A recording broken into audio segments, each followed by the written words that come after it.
E eu quero convidar você a abrir a sua Bíblia na Epístola de Paulo aos Filipenses, no capítulo 3. Nós temos exposto a cada domingo, versículo a versículo, do texto da Escritura Sagrada. E temos já há 2 meses, um pouquinho mais, meditado sobre a Epístola de Paulo aos Filipenses. Nós vamos ler a partir do verso 17 até o capítulo 4, verso 1. Capítulo 3, verso 17, até o capítulo 4, verso 1, diz assim a palavra do Senhor. Irmãos, sede imitadores meus, e observai os que andam segundo o modelo que tendes em nós. Pois muitos andam entre nós, dos quais repetidas vezes eu vos dizia, e agora vos digo, até chorando, que são inimigos da cruz de Cristo. O destino deles é a perdição, o Deus deles é o ventre, e a glória deles está na sua infâmia, visto que só se preocupam com as coisas terrenas. Pois a nossa pátria está nos céus, de onde também aguardamos o Salvador, o Senhor Jesus Cristo, o qual transformará o nosso corpo de humilhação para ser igual ao corpo da sua glória, segundo a eficácia do poder que ele tem de até subordinar a si todas as coisas. Portanto, meus irmãos, amados e muito saudosos, minha alegria e coroa, sim, amados, permanecei deste modo, firmes no Senhor. É a palavra de Deus ao nosso coração. Nós vamos compartilhar com você os versículos para a nossa memorização. É interessante como a Epístola de Paulo aos Filipenses é uma carta escrita à igreja, e eu acredito que por ser uma carta tão pessoal, tão marcada por amor, são muitos os versículos que nós deveríamos deixar verdinho, não é? Então, o versículo da pregação de hoje, na verdade são 2, porque é a continuidade do texto, é o capítulo 3, verso 20 e 21. Então, você que gosta de memorizar, que tem acompanhado as tarefas de memorização, capítulo 3, versos 20 e 21. Pois a nossa pátria está nos céus, de onde também aguardamos o Salvador, o Senhor Jesus Cristo, o qual transformará o nosso corpo de humilhação para ser igual ao corpo da sua glória, segundo a eficácia do poder que ele tem de até subordinar a si todas as coisas. Fantástico. Este é o texto sobre o qual você vai pensar durante a semana para memorizar. No entanto, eu quero começar este sermão fazendo menção a um texto de Cora Coralina, lindo, e ele diz assim, o tempo muito me ensinou a amar a vida, a não desistir de lutar, a renascer na derrota, renunciar às palavras e os pensamentos negativos, a acreditar nos valores humanos e ser uma otimista. Aprendi que mais vale tentar do que recuar, antes acreditar do que duvidar, que o que vale na vida não é o ponto de partida, e sim a nossa caminhada. Lindo, não é? É uma ressignificação da existência do eu lírico por meio dessas lindas palavras. Nestas palavras, o eu lírico de Cora Coralina diz: eu vivi o suficiente para aprender e para amadurecer. É interessante como isto acontece comigo e com você, com cada um de nós. À medida que vivemos, envelhecemos, amadurecemos, os cabelos vão ficando brancos outros perdem o cabelo. As marcas da idade começam a se fazer mais notadas no rosto e pelo corpo. No entanto, a despeito de o corpo estar expressando as marcas do avançar da idade, as emoções e a mente parecem ser mais fortalecidas com o andar da vida. E sábios são estes, então, que têm cabelos brancos, que são avançados em dias e que se percebem num crescimento constante. Mas sábios também são aqueles que dão ouvidos às palavras destes que são mais avançados em dias. É assim. O texto que nós lemos também traz em si esta temática. Paulo, apenas para contextualizar, Paulo, já um pastor avançado em dias, já caminhando para o final do seu ministério, preso em Roma, escreve para uma igreja amada. Paulo, já um senhor, assim como Cora já era uma senhora, quando chega a essa constatação de que tem aprendido na vida, Paulo aprende na vida e no ministério e então passa a dar conselhos a uma igreja muito amada. É interessante lembrar que os propósitos desta carta que o apóstolo Paulo escreve e envia à igreja de Filipos era que esta igreja estava sendo ameaçada por falsos mestres que entraram, se infiltraram na igreja e estavam dizendo que rituais eram necessários também além de Jesus. Além da fé em Cristo havia necessidade de circuncisão.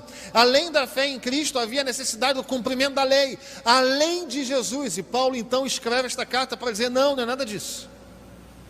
Um segundo propósito é que os irmãos da igreja de Filipos, os irmãos filipenses,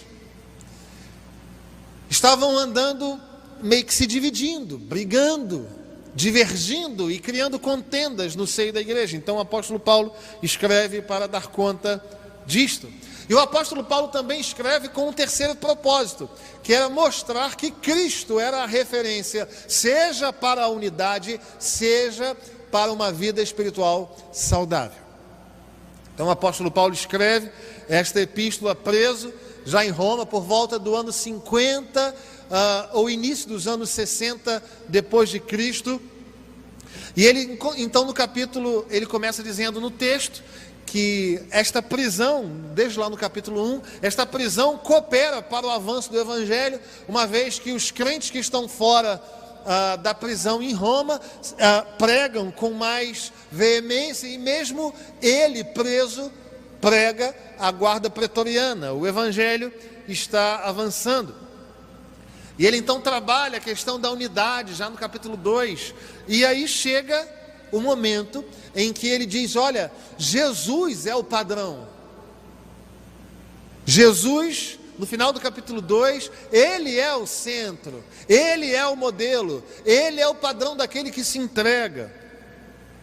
E aí então, chegamos ao capítulo 3, em que o apóstolo Paulo lança os olhos sobre obreiros maus, que ele chama de cães, aqueles que andavam em bando para fazer mal à igreja. Paulo então nega esta heresia destes maus pastores que diziam, precisamos de Jesus e da lei, precisamos da fé em Jesus e dos rituais. Paulo então critica essa heresia e diz o seguinte: vocês estão dizendo que é preciso circuncisão e lei, vocês estão afirmando a necessidade de algo para além de Cristo, então deixa eu mostrar para vocês as minhas credenciais. Ele então diz, sou hebreu de hebreus, sou da tribo de Benjamim, circuncidado ao 8º dia, recebi uma herança genética no sangue, que poderia ser suficiente para eu me vangloriar desta herança. E ele continua dizendo, além disso, eu também sou um fariseu, era um fariseu dedicado, irrepreensível na lei. Além de tudo aquilo que eu recebi dos meus pais, eu também alcancei com esforço muita coisa. E o apóstolo Paulo então fala no capítulo 3, versos 4 e 5, sobre essas credenciais. Ele diz: olha, eu julguei tudo isto como perda. Eu julguei tudo isto como algo desnecessário. Eu julguei tudo isto como secundário, terciário, quando o primário é o conhecimento de Cristo.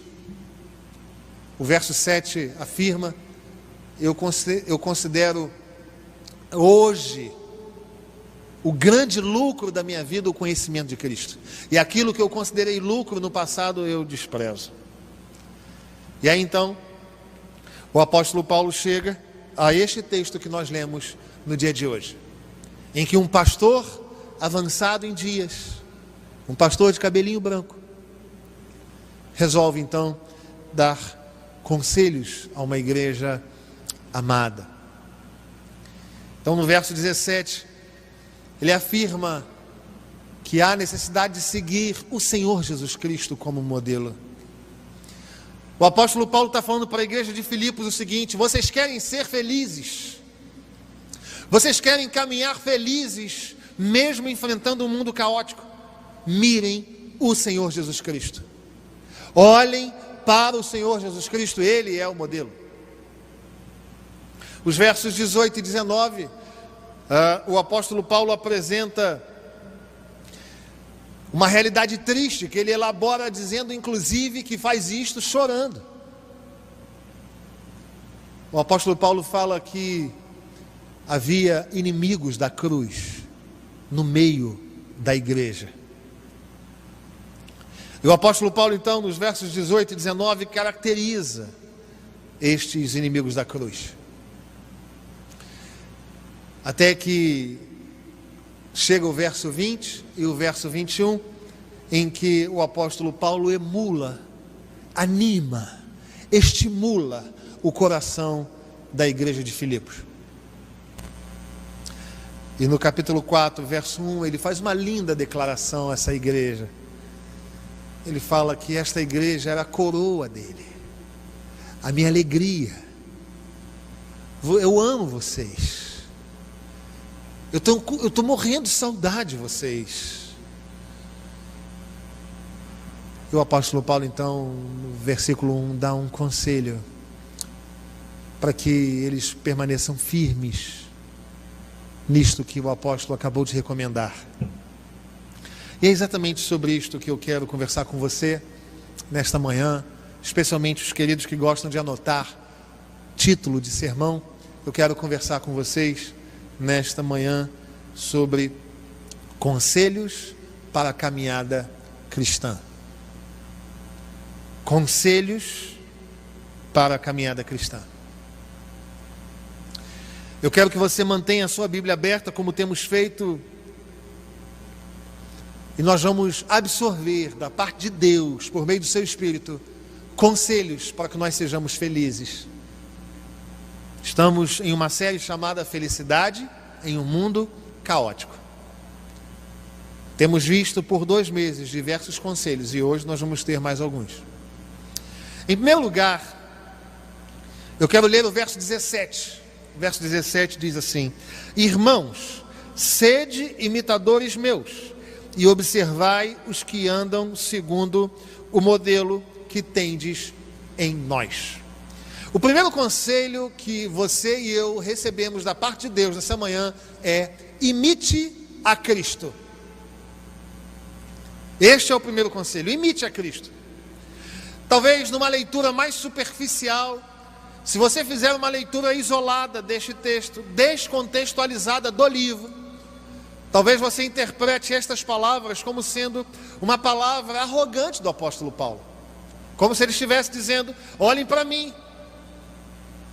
Como se ele estivesse dizendo: eu sou a referência para vocês. Quando ele fala: sede meus imitadores. Se você analisar este versículo descontextualizado, tirei daqui, olhei fora do contexto, talvez você diga: mas Paulo era muito arrogante. Mas como nós temos estudado versículo a versículo, temos lido este texto como um todo, o livro como um todo, os irmãos têm lido do capítulo 1 ao capítulo 4 diariamente, sabem que esta palavra do apóstolo Paulo não é uma arrogância em que ele arroga para si o desejo de ser ele, Paulo, o modelo. Nós vemos no capítulo 3, dos versos 7 ao 11, de forma especial, a centralidade de Cristo, ou aquilo que os teólogos chamam de cristocentricidade. É óbvio que o apóstolo Paulo já apresentou na epístola de Paulo aos Filipenses e nos demais livros que ele escreve a centralidade de Cristo. Em Coríntios, 1 Coríntios capítulo 4, verso 16, o apóstolo Paulo faz uma afirmação semelhante. No capítulo 11, no verso 1 de 1 Coríntios também, afirmação semelhante. Em 1 Tessalonicenses, capítulo 1, verso 6, da mesma forma o apóstolo Paulo está falando: ei, olhem para mim e imitem, não a minha vida como regra, não a minha vida como bastão, como régua, não, imitem a mim no sentido de imitar a Cristo. É este o contexto, é este o sentido. Ele não conclama a igreja de Filipos para fazerem aquilo que ele faz, no sentido de serem os membros da igreja de Filipos imitadores dos gestos e das atitudes de Paulo. Não é isso. Embora nós saibamos a necessidade de sermos exemplo para a sociedade, a importância do testemunho, sim, sabemos de tudo isso, mas não é este o contexto. Se nós queremos falar de testemunho, nós vamos olhar para outros textos. Aqui, o conselho para a igreja de Filipos é: imite a Cristo. Seja um pequeno Cristo. Seja um Cristo por onde você anda. Isso me faz lembrar Atos capítulo 11, verso 26, quando pela primeira vez a igreja que se reunia em Antioquia, os crentes desta cidade foram identificados pela primeira vez como cristãos.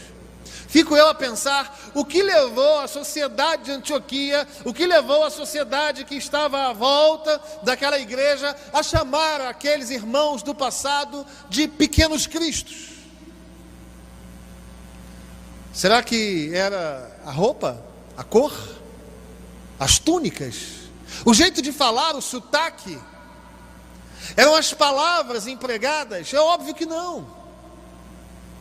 Aqueles queridos que se reuniam na cidade de Antioquia, eles foram marcados porque eles pregavam a mensagem que Jesus pregava, eles viviam da maneira que Jesus vivia e se comportavam à semelhança dos comportamentos do Senhor Jesus Cristo. É por isso que a sociedade olhou e falou: olha, eu já ouvi a respeito desse tipo de vida, já vi esse tipo de exemplo, eu já percebi estas características numa outra pessoa. Este é o desafio para mim e para você, meu amado. Quer ser feliz? Na vida, no trabalho, na escola, na universidade, na família, onde quer que for, onde quer que seja, seja qual for o contexto, quer ser feliz? Imite a Cristo. Defina como Cristo definiu, defina com a mente de Cristo, com os sentimentos de Cristo, com os pensamentos de Cristo, haja como Cristo agiria, priorize aquilo que o Senhor priorizaria se aqui estivesse. E alguém pode me perguntar: mas pastor, isso está muito genérico, como eu posso imitar a Cristo? Em primeiro lugar, ame ao Pai e tenha intimidade com Ele. A palavra de Deus diz que aquele que ama, guarda os meus mandamentos. Faça como Cristo, imite a Cristo, tenha intimidade com o Pai. Ame ao Pai, obedeça ao Pai até a morte e morte de cruz. Se relacione intimamente com o Senhor, na busca, na oração, no estudo da palavra, na renúncia.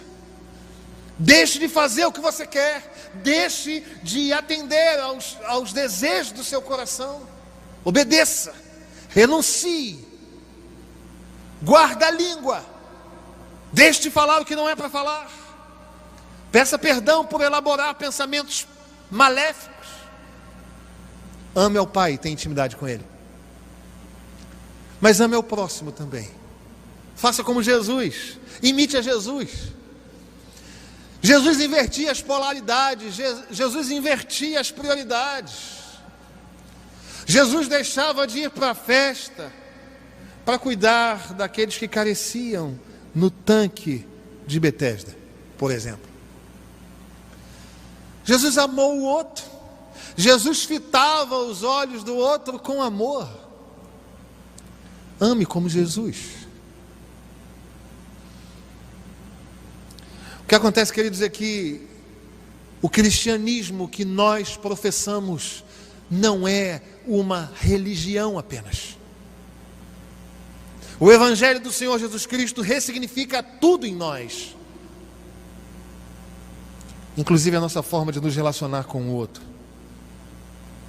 O cristão não pode ser insensível, irmão. O coração não pode ser reconhecido como odurão. O cristão não pode ser reconhecido como coração de pedra. O coração do cristão é aquele que se compadece. O coração do cristão não é egoísta, psicopata no sentido de não sentir a dor do outro. Quer imitar Cristo? Ame ao Pai e tenha intimidade com Ele. Ame ao próximo como a si mesmo. E persevere em santidade como Cristo. Sim, nós sabemos, o Senhor não pecou e nós somos pecadores. Mas isto não tira de nós a responsabilidade de caminharmos buscando santidade, pureza. Torna-te padrão dos fiéis na palavra, no procedimento, no amor, na fé e na pureza. Cuidado com o que você fala. Persevere na fé. Primeiro conselho: imite a Cristo. Ame ao Pai, ame ao próximo e persevere. Imite a Cristo. Segundo conselho, eu quero ler com você os versos 18 e 19. Pois muitos andam entre nós, dos quais repetidas vezes eu vos dizia, agora vos digo até chorando, que são inimigos da cruz de Cristo.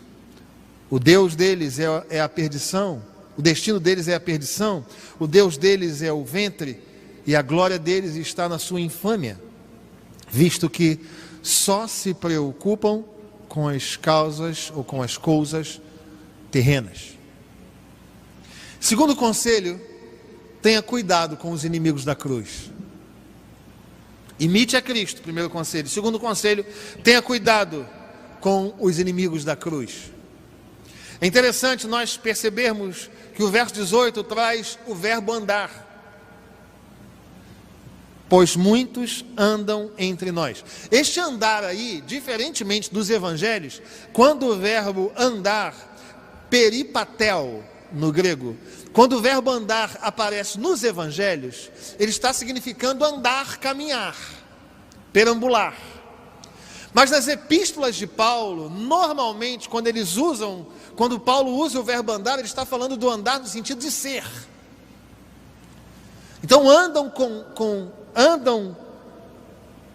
no nosso meio, andam entre nós. Ele está dizendo que eles estão por aqui, eles vivem conosco. E o que acontece é o seguinte, queridos: os inimigos da cruz de Cristo, o apóstolo Paulo fala para a igreja de Filipos, não são somente aqueles que estão longe, não são somente aqueles que declaradamente são inimigos do Evangelho de Jesus. Muitas vezes eles estão dentro dos arraiais. O pensamento de um inimigo da cruz pode nos assaltar. Sim, irmãos. Que isso, pastor? Mas eu sou um salvo em Jesus, eu sou do Senhor. Sim, mas há uma tentação na nossa carne de nos transformar em inimigos da cruz. O apóstolo Paulo então começa a caracterizá-los e fala para a igreja de Filipos: estejam atentos a eles. Os inimigos da cruz se infiltram na igreja. É gente que sabe cantar os hinos. É gente que sabe encontrar o texto bíblico. É gente que se veste como crente, mas são inimigos da cruz. Tem trejeito de crente, mas não tem a rendição. Tem o vocábulo do crente, mas não tem a declaração da alma. Se vestem como crentes, mas não tem roupas novas, santificadas na presença do Cordeiro. São pessoas que veem a igreja apenas como um lugar para estar aos domingos, sem envolvimento com Deus. São inimigos da cruz. Mas o texto segue, dizendo que os inimigos da cruz cultuam a si mesmos. Ele diz que o Deus deles é o próprio ventre. O verso 19 diz isso. O Deus deles é o próprio ventre. A fala dos inimigos da cruz gira em torno de si mesmos. A fala dos inimigos da cruz valorizam as suas obras, as suas conquistas, aquilo que eles acham. Os inimigos da cruz não conseguem dividir com Cristo a glória que não deveria ser dividida com ninguém. A glória é só do Senhor. Os inimigos da cruz carregam a glória de si para si. Eles utilizam o ambiente da família, da fé, para se apropriarem do louvor a si próprios. Cultuam as suas vaidades. O Deus deles é o ventre. Eles se autobajulam. Irmãos, o convite do Evangelho e o conselho do apóstolo Paulo é cuidado com essas pessoas. Cuidado. Aquele que fala glória a mim, louvado seja eu, precisa de tratamento emocional e de tratamento espiritual, porque este é um sentimento de um inimigo da cruz.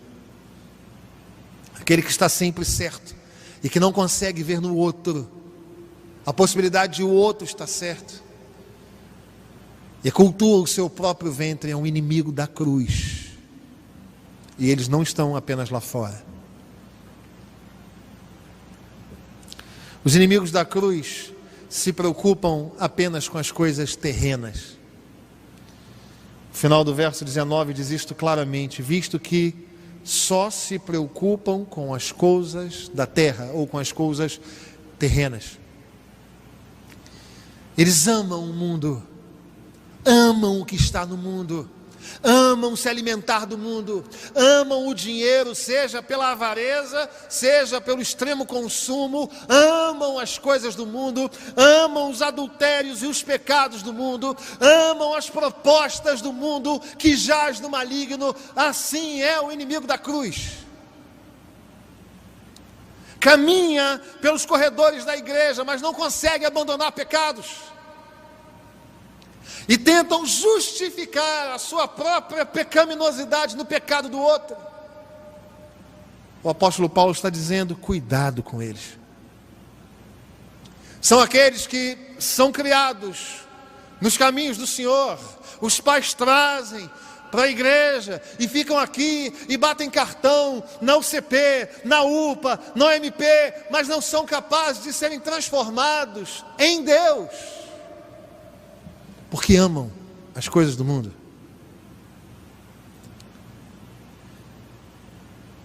E nós precisamos ter cuidado com esse tipo de pensamento. Seja com essa vanglória, seja com esse apego às coisas do mundo, seja com qualquer tipo de manifestação destes que são contrários à cruz de Cristo, porque isto pode assaltar a cada um de nós. Sim, irmãos. Se não, vejamos, em Marcos capítulo 8, verso 31, o Senhor anuncia a sua morte. E no mesmo capítulo 8, no verso seguinte, Pedro fala assim: que é isso, Senhor? Que morrer? Esquece isso. Porque Pedro estava pensando no reinado da terra. O Senhor apontando para as coisas do céu e Pedro olhando para o que está aqui, no andar errante do chão da terra. Marcos capítulo 9, verso 31, o Senhor pela segunda vez anuncia a sua morte. E no verso 34, os discípulos estavam discutindo sobre quem era o maior. O Senhor falando, eu vou morrer e vou para o céu. E os discípulos pensando, quem é o maior, hein? Vamos dar conta do nosso próprio ego. Em Marcos 10, 33 e 34, o Senhor mais uma vez anuncia a sua morte. Mas no verso 37, Tiago e João pedem para se assentar, um à direita e um à esquerda. Esses pensamentos podem invadir a gente, irmãos. Mas nós precisamos clamar ao Senhor, que por meio do seu Espírito Ele nos encha, de forma que o espírito do inimigo da cruz não toque o nosso coração. A glória é só do Senhor, a glória não é nossa. Nós não somos inimigos da cruz, nós somos os amigos. Aqueles que valorizam a glória do Senhor e tributam glória só a Ele. Aqueles que se humilham na presença dos outros. Aqueles que caminham a segunda milha. Aqueles que sofrem e que choram e não se impõem e massacram. Nós não somos inimigos da cruz, queridos.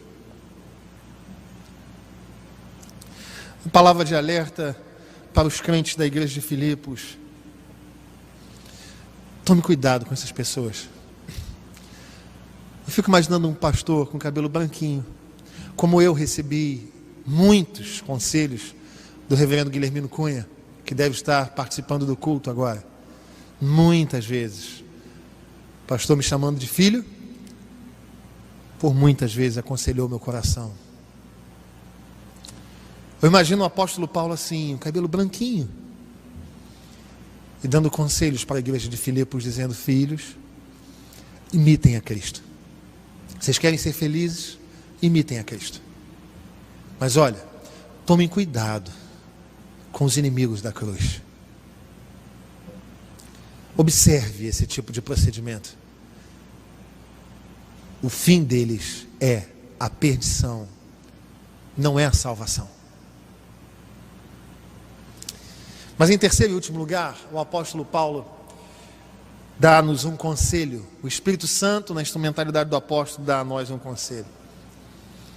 Primeiro, imite a Cristo. Segundo, tenha atenção aos inimigos da cruz. E em terceiro e último lugar, nutra uma santa expectativa. Os versos 20 e 21, que são aqueles que nós vamos memorizar, dizem assim: pois a nossa pátria está nos céus, de onde também aguardamos o Salvador, o Senhor Jesus Cristo. Pois a nossa pátria, o qual transformará o nosso corpo de humilhação para ser igual ao corpo de sua glória, segundo a eficácia do poder que Ele tem de até subordinar a si todas as coisas. Deixa eu falar uma coisa para você.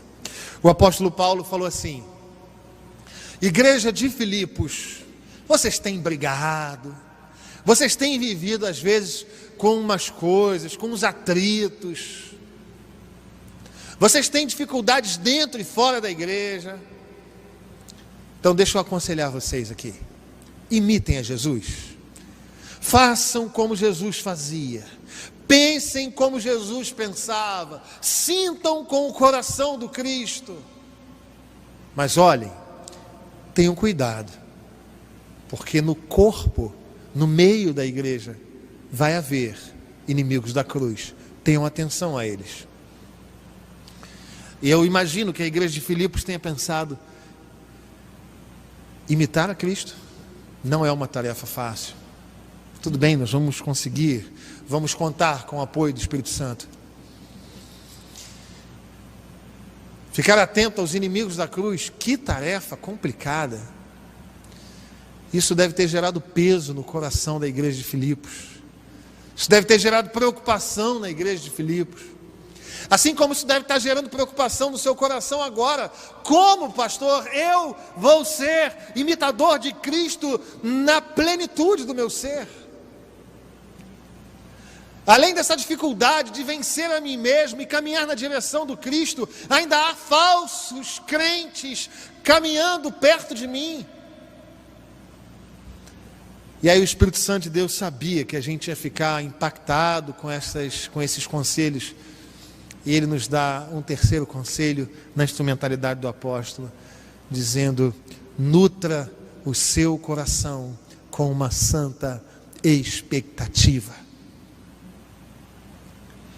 O apóstolo Paulo fala: a nossa pátria está no céu. E deixa eu explicar um pouquinho aqui o termo grego, a expressão grega, porque isso significa muito para a igreja de Filipos.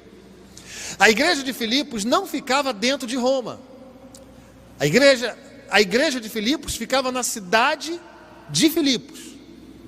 E a cidade de Filipos era uma província romana. Ou seja, o morador da cidade de Filipos era um cidadão de Roma. O cidadão que morava em Filipos obedecia às leis de Roma. Os seus registros pessoais, os seus registros de imóveis eram feitos e chancelados pelo governo romano. Então, os cidadãos da cidade de Filipos entendiam bem o que era morar num lugar, mas ter a cidadania do outro. E o apóstolo Paulo, compreendendo este contexto, genialmente, fala para os crentes de Filipos o seguinte: a nossa pátria está nos céus. No grego nós somos cidadãos de um outro lugar. É como se o apóstolo Paulo estivesse dizendo assim: você mora em Filipos, mas não é cidadão romano? Sim, mais ou menos isto. Você está aqui na terra, mas você é um cidadão dos céus.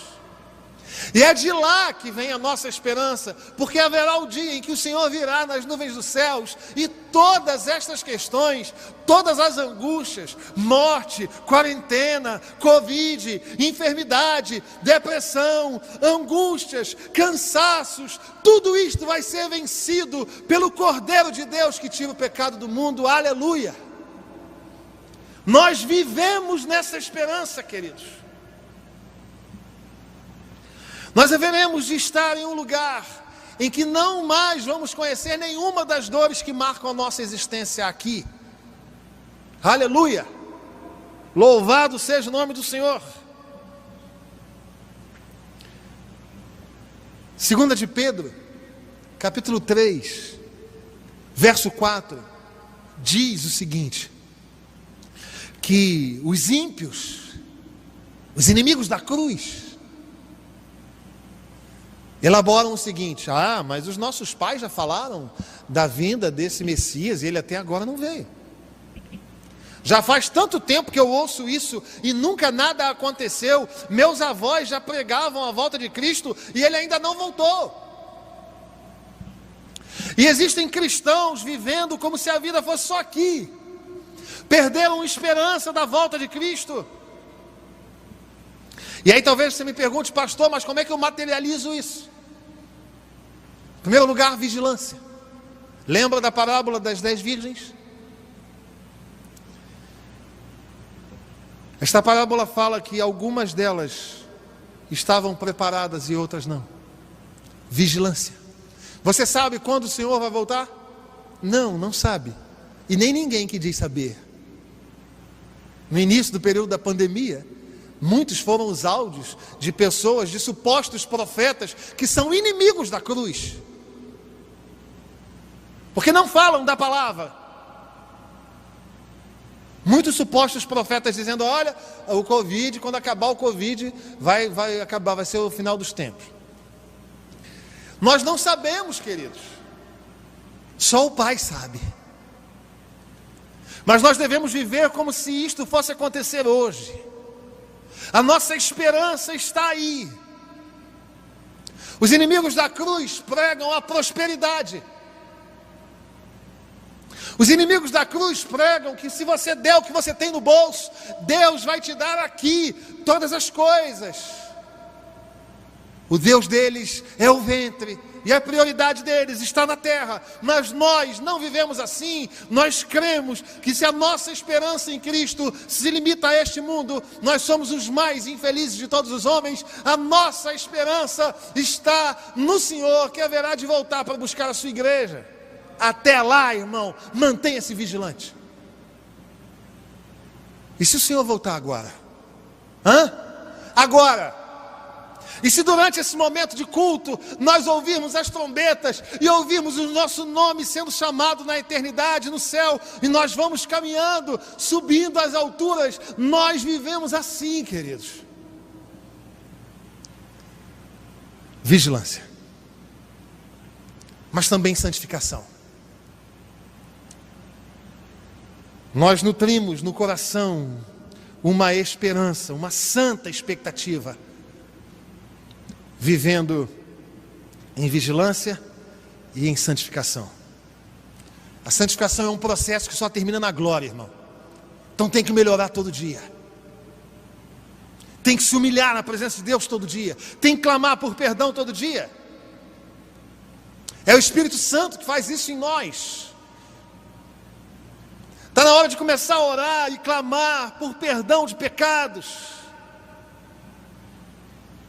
Mentir é pecado, irmão. Roubar é pecado. Agredir é pecado. Homossexualismo é pecado. Adultério é pecado. Tratar o outro sem amor, sem compaixão é pecado. Se colocar como centro das atenções é pecado. E está na hora da gente rasgar o nosso coração e clamar: tem misericórdia de nós, Senhor. Santidade. Abandonar pecados.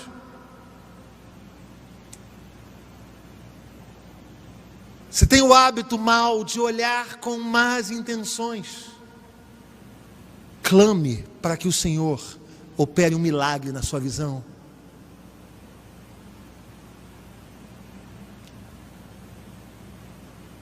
Como viver essa expectativa? Vigilância, santidade e boas obras.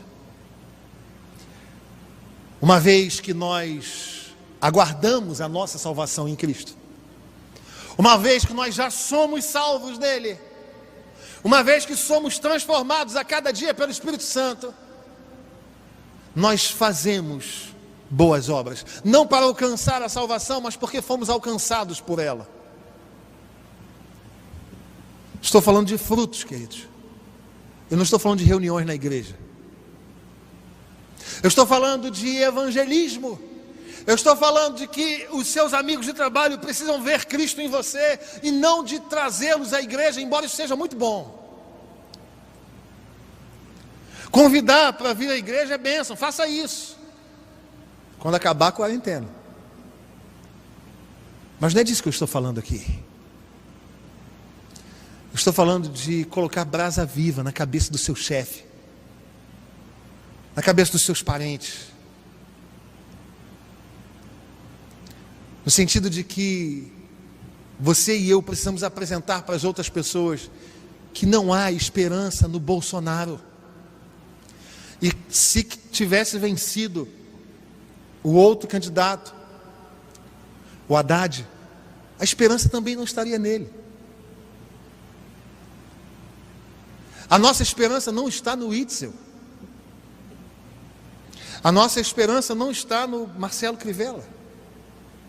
A nossa esperança não está na Câmara, no Senado.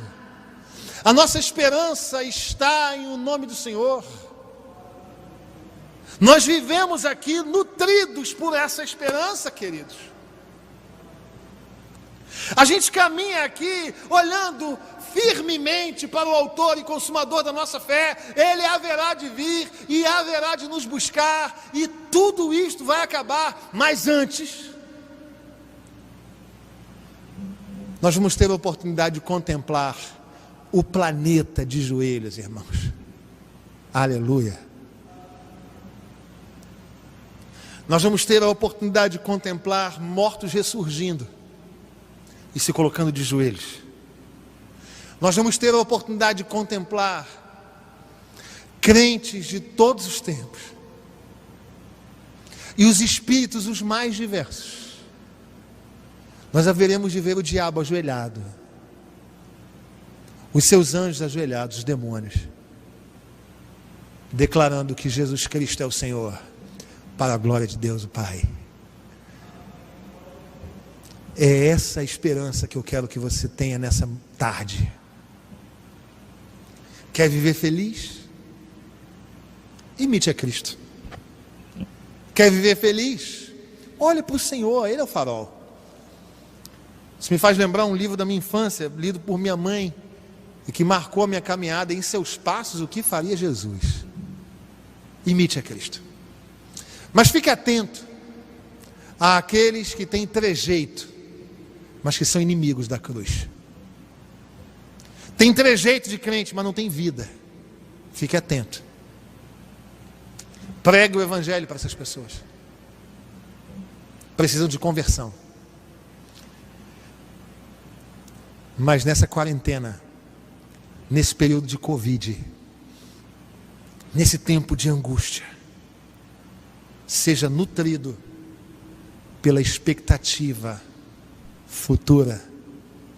Haverá um dia em que nós vamos ouvir anjos cantando e homens louvando. Nós que conhecemos o Alfa, haveremos de contemplar o Ômega. Aquele que veio como um bebezinho, humilde, que se ofereceu na cruz como cordeiro mudo, haverá de vir como leão e rei, para resgatar a sua igreja. Seja nutrido com essa esperança. A sua vida não é aqui. A nossa pátria não é aqui.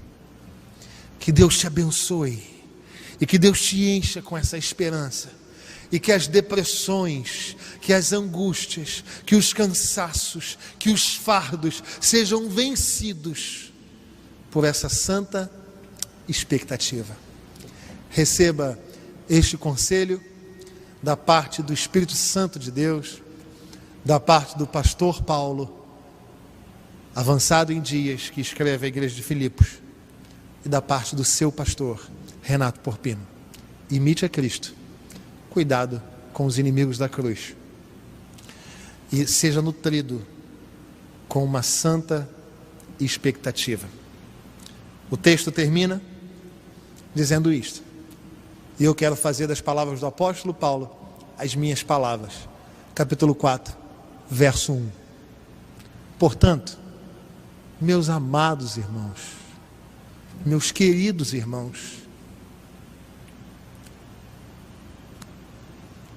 da catedral, filhos amados, muito saudosos, vocês são a minha alegria e a minha coroa. Sim, amados, permanecei deste modo,